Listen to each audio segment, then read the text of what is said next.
حدیبیہ سے مسلمانوں کی واپسی۔ حضور صلی اللہ علیہ وآلہ وسلم کا اللہ پر توکل اور صحابہ رضی اللہ تعالی عنہ کا صلح حدیبیہ کی شرائط کی وجہ سے ناخوش چہرہ۔ بات چل رہی تھی حضور صلی اللہ علیہ وآلہ وسلم کی زندگی کے بارے میں۔ واپسی پر حضور صلی اللہ علیہ وآلہ وسلم اللہ پر توکل کیے ہوئے تھے اور صحابہ پریشان تھے کیونکہ کفار کی شرائط میں ان کو کوئی فائدہ نظر نہیں آ رہا تھا۔ جب مسلمان 400 کلومیٹر کے فاصلے پر پہنچے تو آپ صلی اللہ علیہ وآلہ وسلم پر وحی کا نزول ہوا جس میں اللہ تعالیٰ نے فتح کی بشارت دے دی، جس پر تمام صحابہ کو دلی طور پر اطمینان ہوا۔ شرائط پر مشتمل اس معاہدے کو صلح حدیبیہ کہا جاتا ہے کیونکہ یہ معاہدہ حدیبیہ کے مقام پر ہی طے پایا تھا۔ صلح حدیبیہ کا کفار کو شروع میں بہت فائدہ ہوا کیونکہ ان کی تجارتی آمد و رفت مدینہ کے راستہ سے آسان ہو گئی تھی۔ لڑائی جھگڑے ختم ہو گئے، مدینہ سے لوگ مکہ کی طرف آنے جانے لگے۔ مکہ کے جو لوگ مسلمان ہوئے تھے، جو ہجرت کر کے مدینہ آئے تھے، مکہ والے ان کے کردار سے اور اخلاقیات سے متاثر ہونے لگے۔ مسلمانوں کو اور دین اسلام کو مکہ میں رفتہ رفتہ عزت ملنے لگی۔ آخرکار کفار مکہ کو خود ہی ان شرائط کو ختم کرنا پڑا۔ ہوا کچھ یوں کہ مکہ سے ایک شخص ابو بصیر رضی اللہ تعالی عنہ جو مسلمان ہو گئے تھے وہ بھاگ کر مدینہ آ گئے۔ صلح حدیبیہ کی روح سے مسلمانوں کو اسے واپس کرنا تھا۔ مکہ کی طرف سے 2 باشندے اس کو لینے آئے۔ حضور صلی اللہ علیہ وآلہ وسلم نے ابو بصیر رضی اللہ تعالی عنہ کو کفار مکہ کے حوالے کر دیا کیونکہ صلح حدیبیہ کی شرائط پر عمل کرنا تھا، مگر رستے میں اس نے یعنی ابو بصیر رضی اللہ تعالی عنہ نے ایک باشندے کو قتل کر دیا اور خود فرار ہو گئے۔ بعد میں مکہ والوں کو پتا چلا کہ وہ بحیرہ احمر کے کنارے پر مقیم ہے۔ مکہ کے دوسرے مسلمان بھی اس کے پاس آ گئے اور وہیں پر آ کر رہنے لگے، جس کی وجہ سے مکہ والوں کو بہت دشواری پیش آ رہی تھی کیونکہ ان کی آمد و رفت اسی رستے سے ہوتی تھی، کیونکہ وہ مکہ سے آنے اور جانے والے ہر تجارتی قافلے کو نقصان پہنچانے لگے تھے۔ آخرکار تنگ آ کر مکہ والوں نے صلح حدیبیہ کی شرائط کو ختم کر دیا جس سے مسلمان مدینہ چلے گئے اور وہیں رہنے لگے۔ مسلمانوں کو اس سے کافی حد تک فائدہ ہوا۔ لوگ رفتہ رفتہ دین اسلام میں داخل ہونے لگے اور مسلمان ہر سال عمرہ کی غرض سے کعبہ بیت اللہ کے طواف کی غرض سے آنے لگے۔ ہجرت کا یہ 6واں سال ختم ہونے کو تھا۔ مسلمانوں کے کفار سے تنازعات تقریباً ختم ہو چکے تھے۔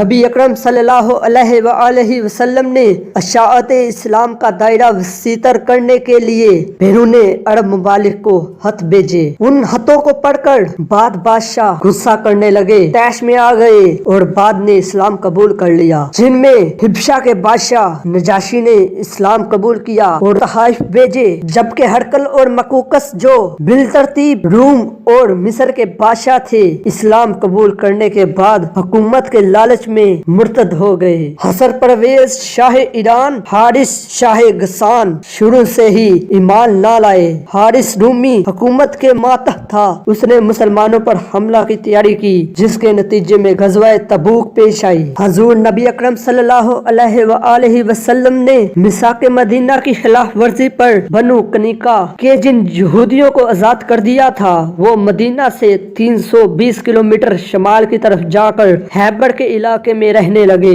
یہ یہودیوں کا مرکزی علاقہ تھا جہاں پر یہودیوں کے قلعے تعمیر کیے ہوئے تھے۔ بنو نصیر والے بھی وہیں پر جا چکے تھے۔ غزوہ خندق میں بنو قریظہ کے جن لوگوں نے مکہ کے لوگوں کی مدد کی وہ بھی وہیں جا کر آباد ہو گئے۔ وہ سب مل کر مسلمانوں کو اور ان کے دین کو ختم کرنا چاہتے تھے۔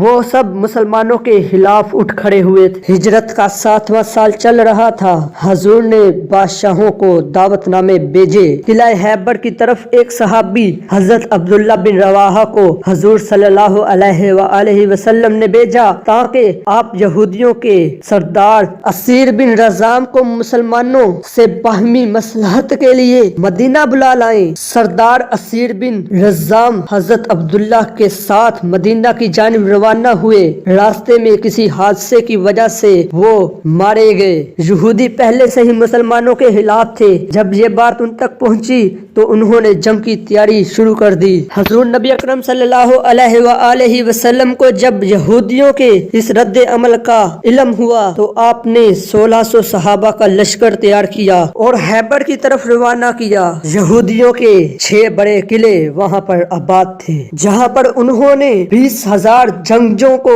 تیار کر کے رکھا ہوا تھا۔ مسلمانوں نے 5 قلعوں پر فتح حاصل کر لی، مگر ایک قلعہ جو 6 نمبر پر تھا مسلمانوں سے فتح نہیں ہو پا رہا تھا۔ مسلسل محاصرہ کے باوجود بھی کامیابی نظر نہیں آ رہی تھی۔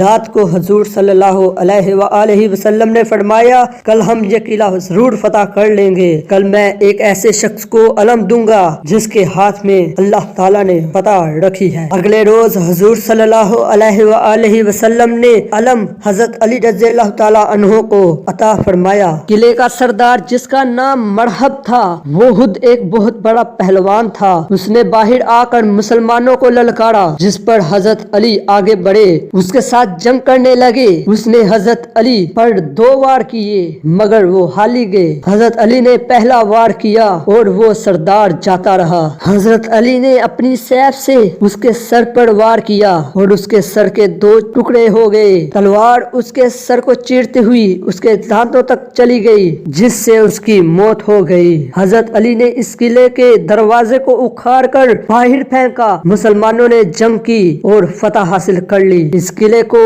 تموز کہتے ہیں، جبکہ باقی 6 قلعے نعم، فسطاط، نزا، مریتا اور سالم کسارا ہیں۔ ٹھہریے یار، ایسے ہی مت جائیے۔ آپ کو ہماری یہ کاوش کیسی لگی اتنا تو بتائیے۔ اگر اچھی لگی ہے تو اس کو سماجی میڈیا پر پھیلائیے۔ ویڈیو کو دیکھنے کا بہت بہت شکریہ۔